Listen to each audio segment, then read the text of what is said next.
And the key for me is getting quick wins, right? The one thing about consulting and when I was at Scale Up was really focusing on value and impact, right? And trying to ranking those as much as possible. Most of your customers right off the bat are usually on the management team. That being said, you're not looking past the sales team like at all, or anyone in customer success or anyone in support. It's just you got to get a couple wins because you got to build trust and work your way through. And so when I think of getting wins at the sales, focus on something that's helpful for them. What is the biggest pain point in their day? If you really start ranking it, sometimes it's not the biggest thing that you need to focus on tomorrow. Welcome to Revenue Insights. Every week, we'll be joined by revenue leaders from some of the most successful and highest growing companies. Together, we explore how they built their revenue teams, the journeys that they've been on, and the lessons they have learned along the way. Revenue Insights is brought to you by Ebster. We're a revenue intelligence platform designed to help revenue teams to build more pipeline, close more deals, and retain more customers.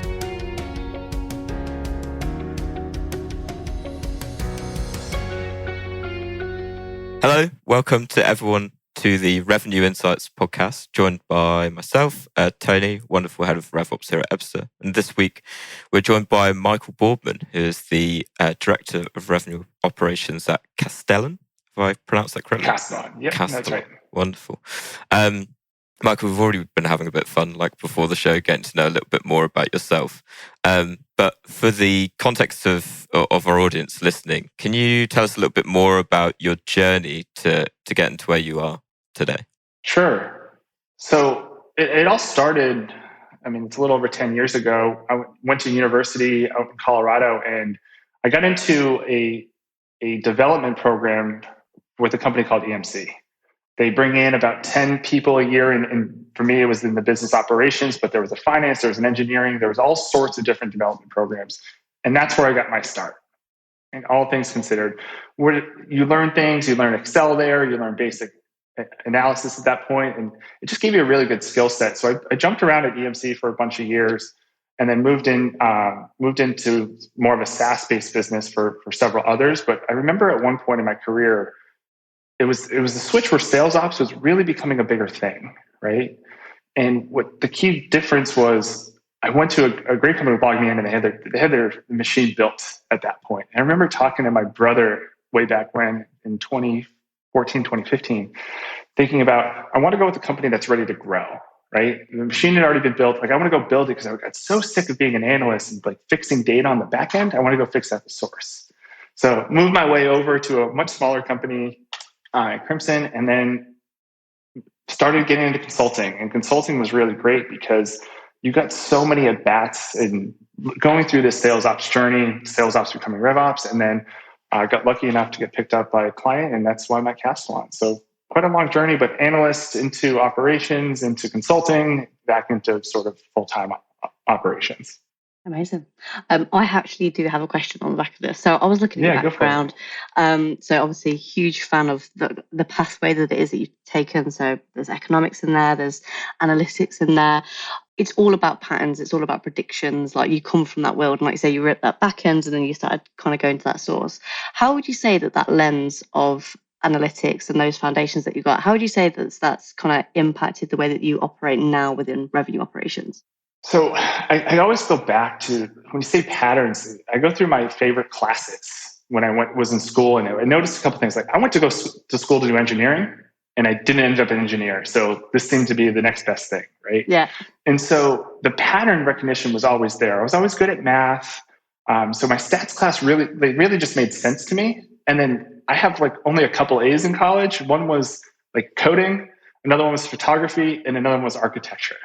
And so if you think of RevOps, it's kind of like piecing that together with some statistics. You have to design things basically from scratch, and then photography is seeing what you can work with, right? So it was one of those things that just, as I realized and I got further and further into my career, I actually had some of the basic skill sets going through college that then was able to take it through.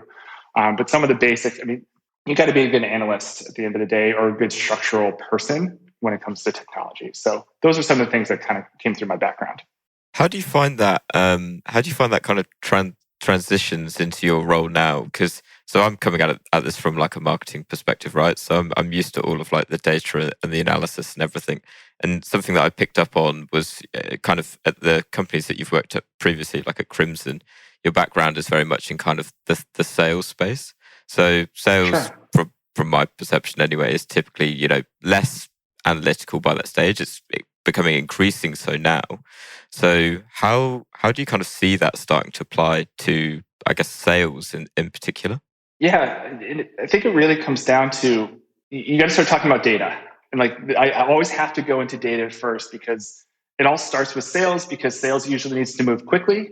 And I think that was the birth of sales ops, right? Way back in the day, you didn't need to have a huge CRM or base back in technology. You needed something that can move quick with the sales team. As we've moved quicker and quicker, think of the tech stack that's been growing in the last 4 or 5 years, right? We started with the marketing tech stack. We've now moved into the sales tech stack. We're now moving to customer success. And like, it's now moving out to even people like me, right? There's now tools for me, which is great. But when it comes to it, like, how has those things changed? It really starts going back to data and how many data points have been created. We now have CRMs that actually create a lot of information. We now have all of the automation you can imagine to get unstructured data back into your CRM to then analyze back. You have sales automation tools, marketing automation tools. And so that's how it's kind of growing. Is RevOps has kind of followed the data a little bit. And that's why it started with sales, is because we put so much focus there. But now it's creeping up into the bigger RevOps portfolio. And how I usually think of it from RevOps is from marketing through sales to customer success or retention, and then north-south from finance to support.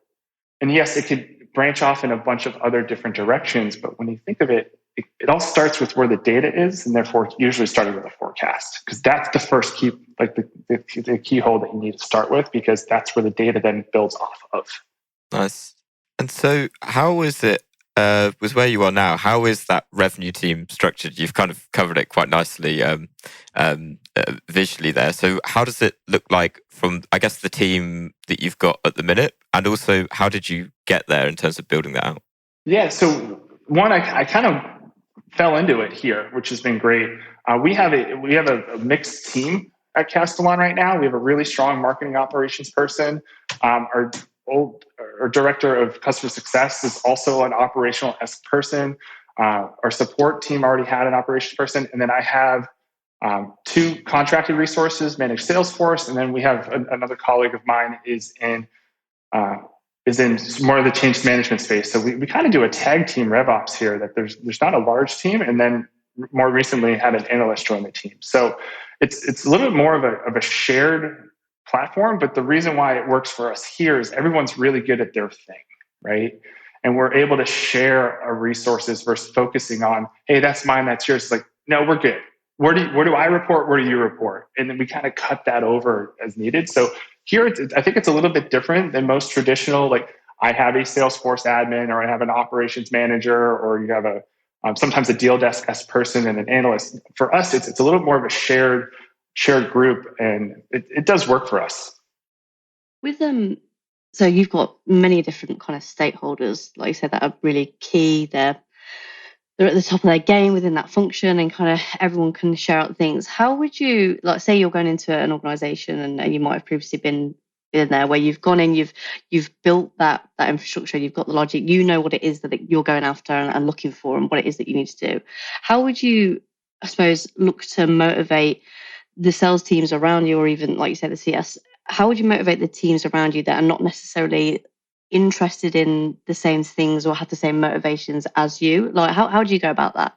It's easier said than done, but you got to get some wins, right? You got to, like, as much as you want to go in on day one and say, change your entire process or change your entire flow, you are usually the new person. And that is one of the hardest things to go in, that you know what to do. And the key for me is getting quick wins, right? The one thing about consulting, and when I was at Scale Up, was really focusing on value and impact, right? And trying to ranking those as much as possible. Most of your customers right off the bat are usually on the management team. That being said, you're not looking past the sales team at all, or anyone in customer success, or anyone in support. It's just, you got to get a couple wins, because you got to build trust and work your way through. And so when I think of getting wins at the sales, focus on something that's helpful for them. What is the biggest pain point in their day? if you really start ranking it, sometimes it's not the biggest thing that you need to focus on tomorrow, right? But it is something that gets you a quick win.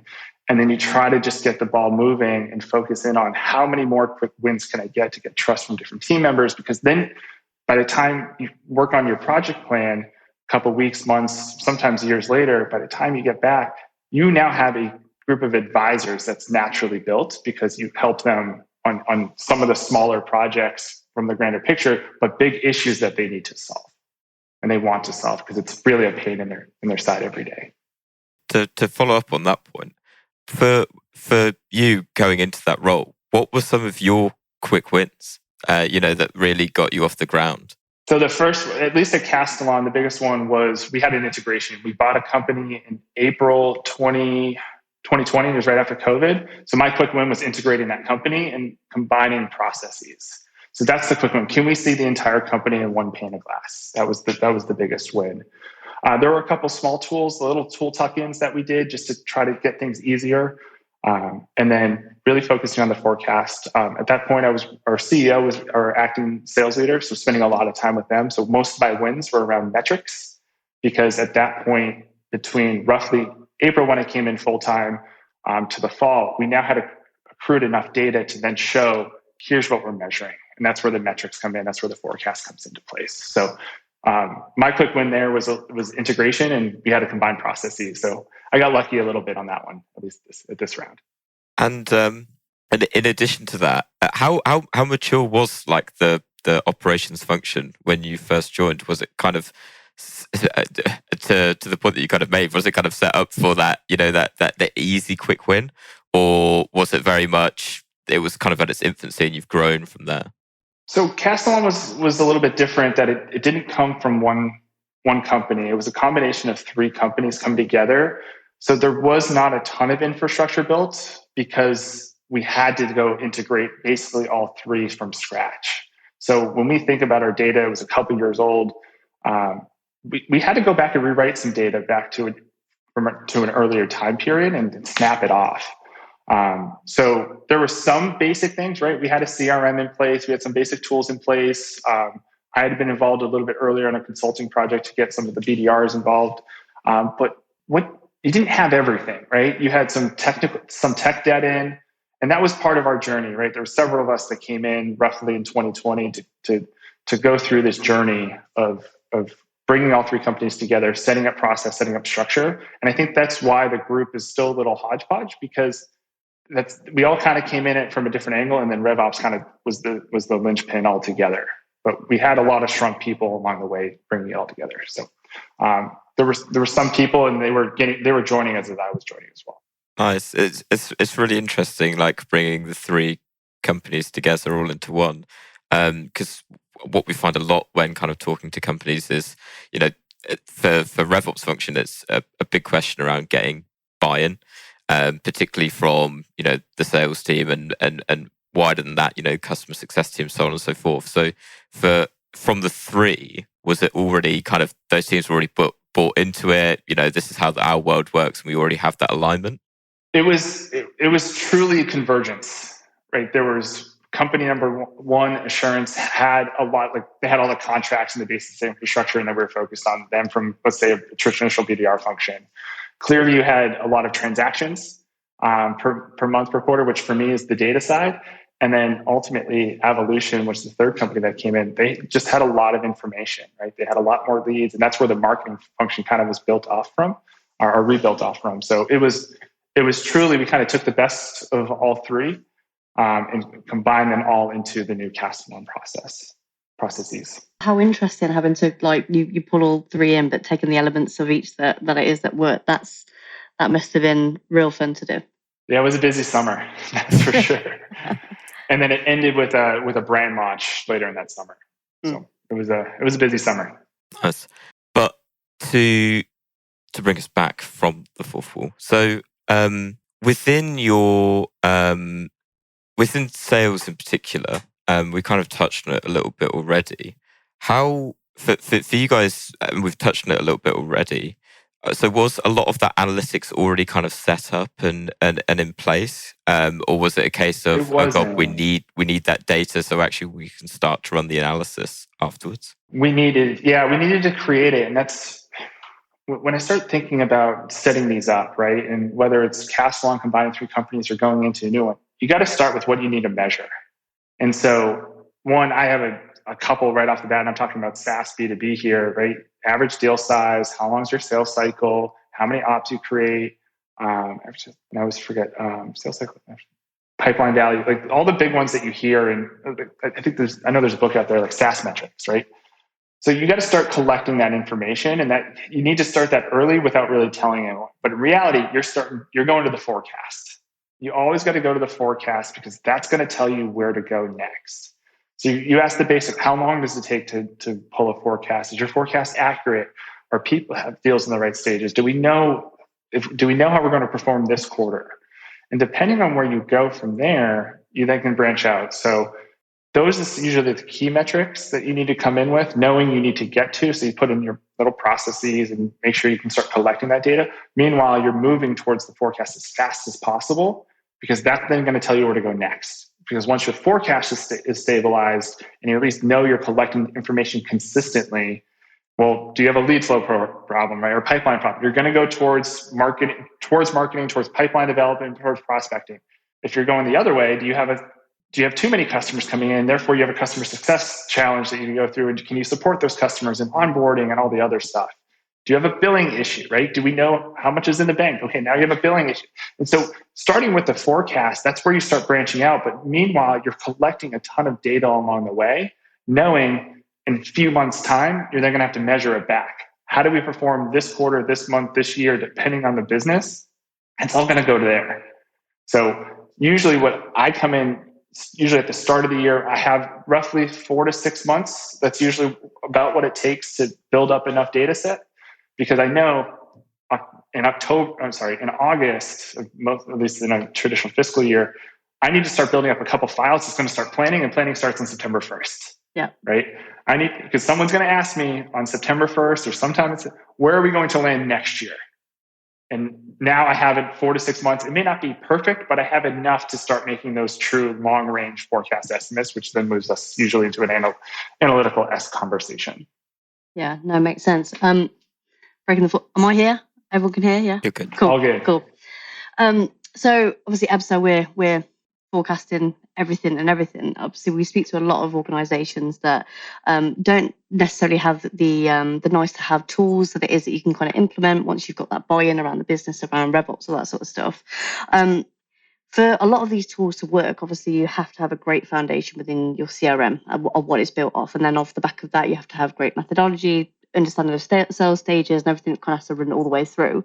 If you were to give some advice to an organisation that just needs to kind of, one, get their CRM and their stages and their weightings all nice and correct, what would be the key data points that you would say, those are the ones that you want to focus on, those are the ones that it is that you want to absolutely tick off with the sales team for you to be able to forecast X?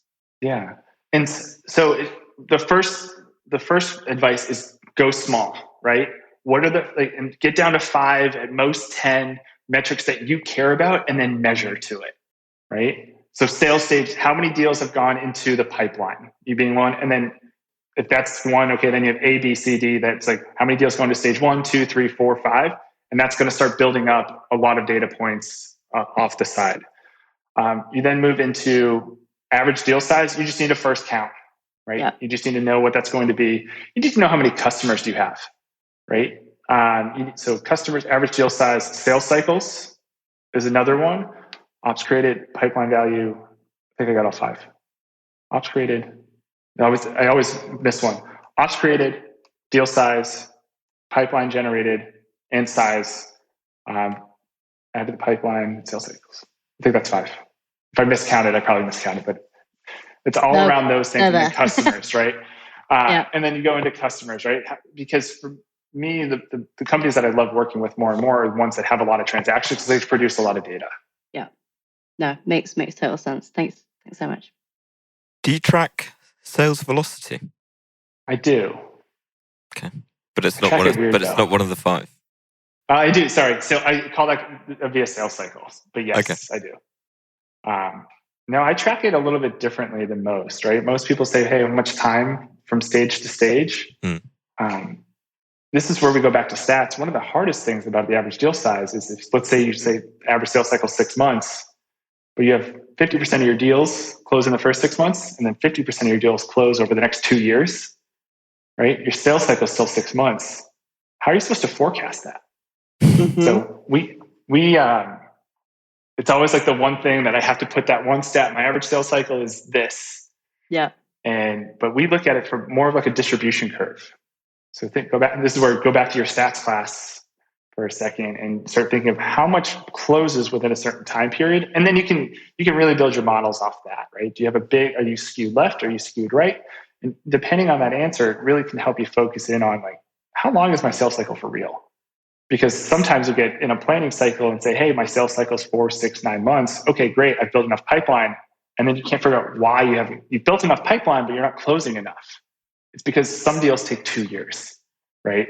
Even though you put 6 months in your sales cycle, there's too much skew over to the right. So when it comes to sales velocity, yes, I put that in my sales cycle bucket. And there's usually, okay, the big milestone and then the individual sales velocity, et cetera, items underneath. Cool. Something that before we kind of went down that rabbit hole was kind of interesting to me, and I'm just going to ask it as a very a blank question because I get the sense that you'll have your own kind of approach to it. So how one of the big questions that we've kind of been thinking about a lot recently is how exactly do you improve the accuracy of your forecast? So I have a model that I've been working on for a bunch of years, and it's taken on different lives.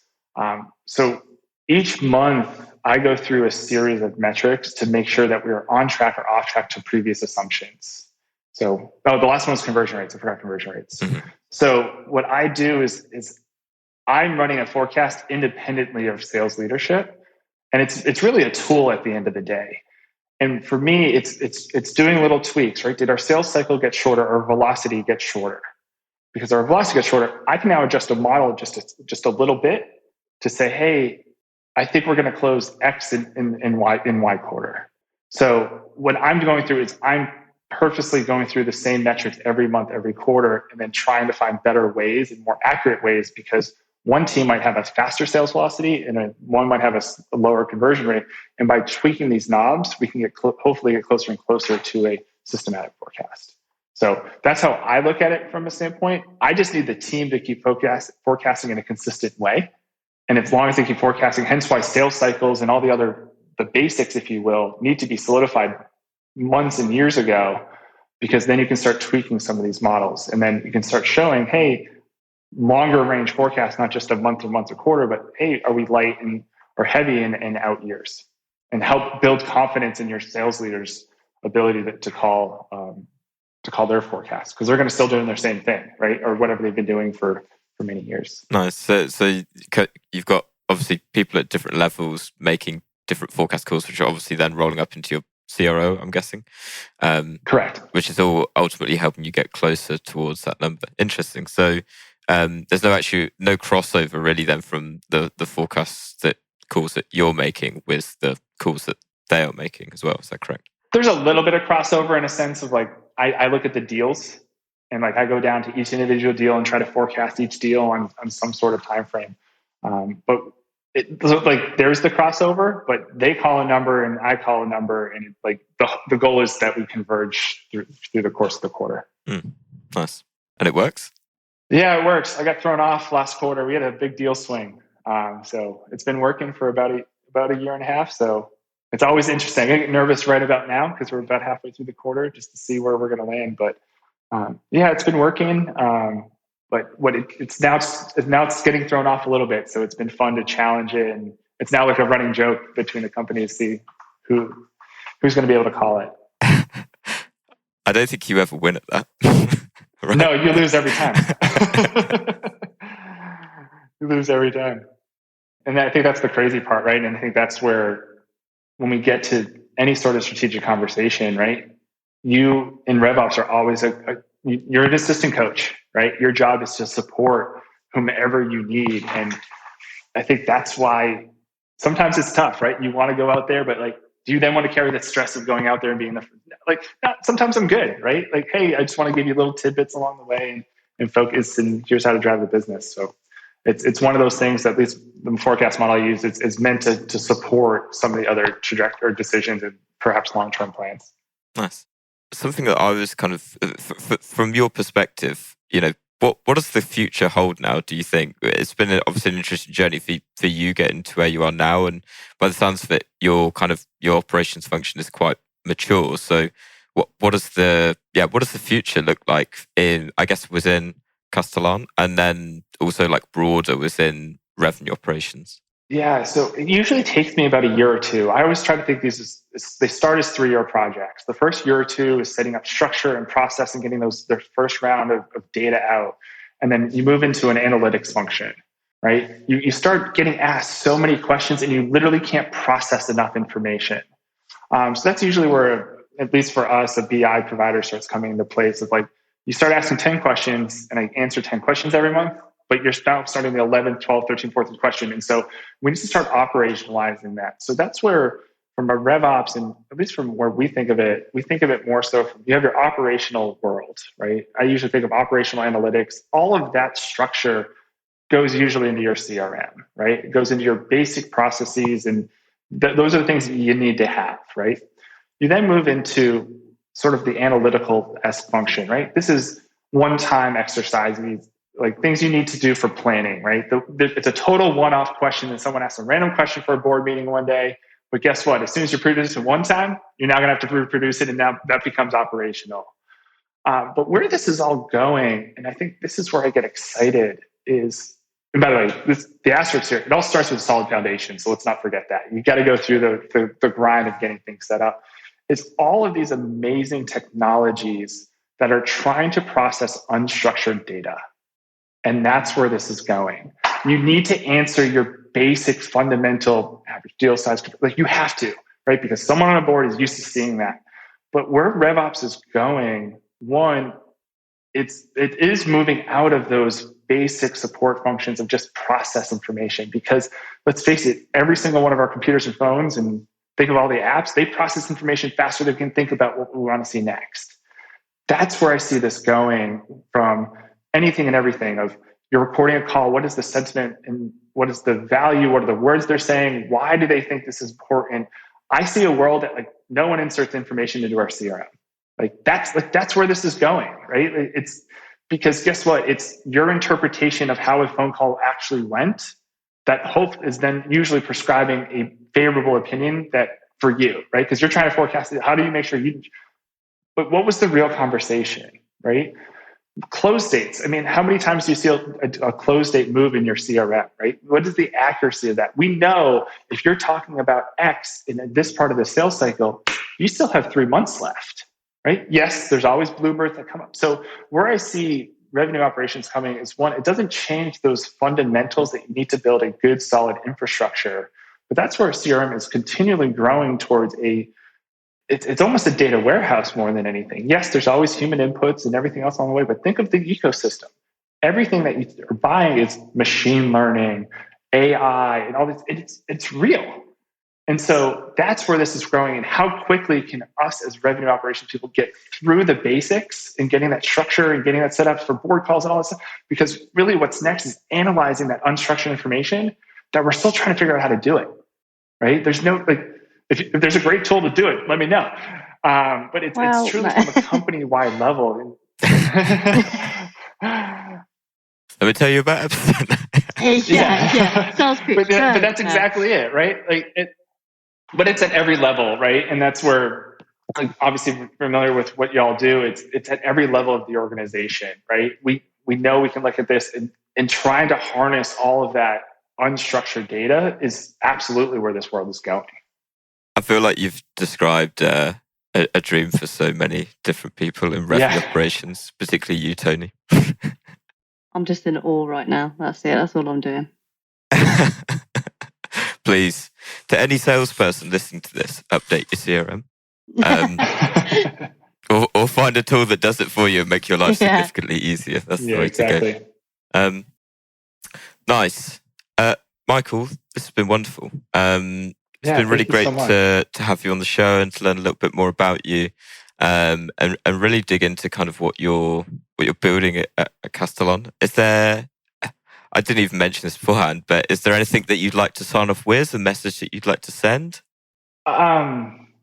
It's really about don't be afraid to make mistakes, I think is RevOps. And I think that's where the reason why RevOps is so fluid and we have podcasts like this is because we're trying to share knowledge. It's still a new job, right? It's the same reason why what do you do? I work in RevOps. Well, what does that mean? And it takes an hour to explain to someone that's not in the business of RevOps. So I think it's really releasing some of the certain things, prioritizing where you need, make mistakes, and you're going to make a lot. I know every person in RevOps say, I shouldn't have done that, and I should have listened to that person.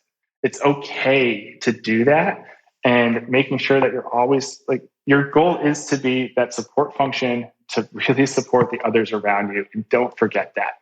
That's super important. It's if everyone else does well, we do well at the same time. So that would be my sign off. That's beautiful. I think that's a life lesson for us all, to be honest. Make more mistakes and learn from it. Yeah, exactly. Amazing. Well, Michael, fantastic to have you on. Thank you, everyone who has listened to this or will listen to this when it goes live. And we'll catch you next week for another episode. Thank you. Awesome. Thank you so much. Thanks for listening to Revenue Insights. If you want to learn more, subscribe to our newsletter, and we'll deliver every episode straight to your inbox. If you have any questions, feel free to connect with us on LinkedIn. Our links will be in the episode notes. See you next week.